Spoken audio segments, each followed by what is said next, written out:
happier days together. Check out one of our newest. What does Kate and Meghan's relationship tell us about Wallis Simpson and the Queen Mother? Any were quick to draw parallels between Wallis Simpson and Meghan Markle when the latter became engaged to Prince Harry in 2017. Another scheming American divorcee worming her way into the royal family, just like in 1936.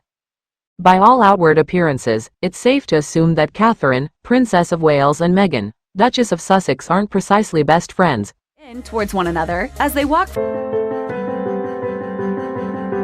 and sometimes a lack of response. While we'll never know what goes on behind palace doors, the past might provide some answers, because 90 years ago there was another set of Windsor sisters-in-laws, the wives of two feuding brothers, whose scandal-plagued dynamic made history.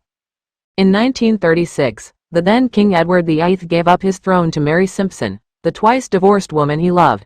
He had no choice. The British people and the government would not allow the head of the Church of England to marry a woman with two living husbands. Absolutely no effort, so are the women indeed on the outs? Body language expert told he had to choose either the throne or the woman, he chose the woman.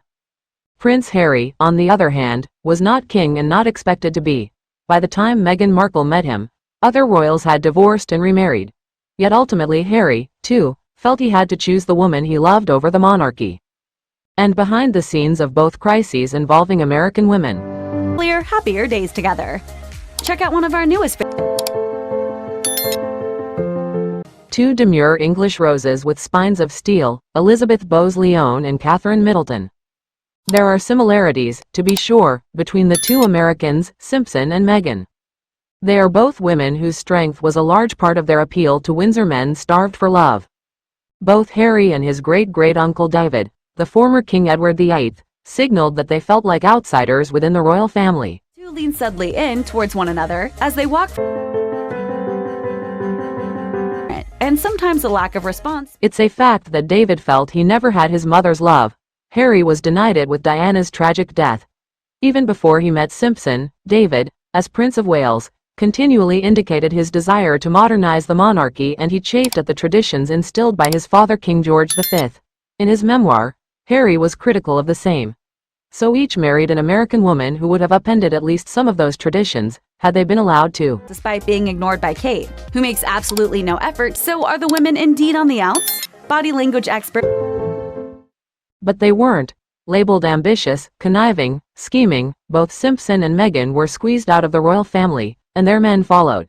Despite their similar battles, however, the backgrounds of these two Americans couldn't be more different. Simpson was born into genteel poverty in Baltimore in 1896. She was ambitious to escape that cycle of handouts and deprivation, to achieve wealth and stability and power. Sisters-in-law Kate Middleton and Meghan Markle, William, were miffed that they were. Given the time in which she was born, her only option was marrying a man who could provide her with these.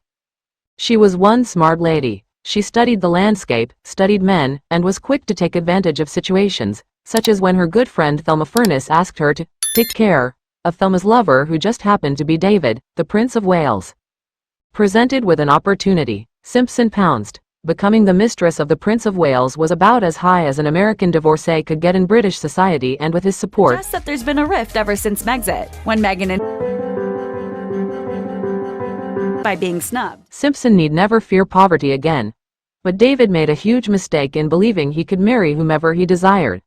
The resulting drama nearly toppled the monarchy and changed history, eventually paving the way for the Second Elizabethan Age. Meghan, on the other hand, is a millennial who confidently crafted her own identity and career as both a successful actress and lifestyle blogger prior to meeting her prince. The other guests, and has the appearance of being fairly forced. She didn't need to marry in order to be successful or even powerful. She could buy her own jewels. Thank you very much, but like Simpson, she was not a woman who could be easily embraced by the royal family. Too independent, too press-savvy, too American, too different, and we have to acknowledge that race plays a factor in her treatment by the British press.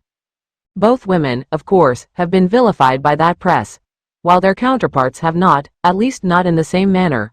That's what we can say. Don't forget to support our channel by liking, commenting, sharing and subscribing. We thank you all for your support. wives of men born into the paparazzi-stalked royal family. Between the women, she added, although it wasn't exactly intimate,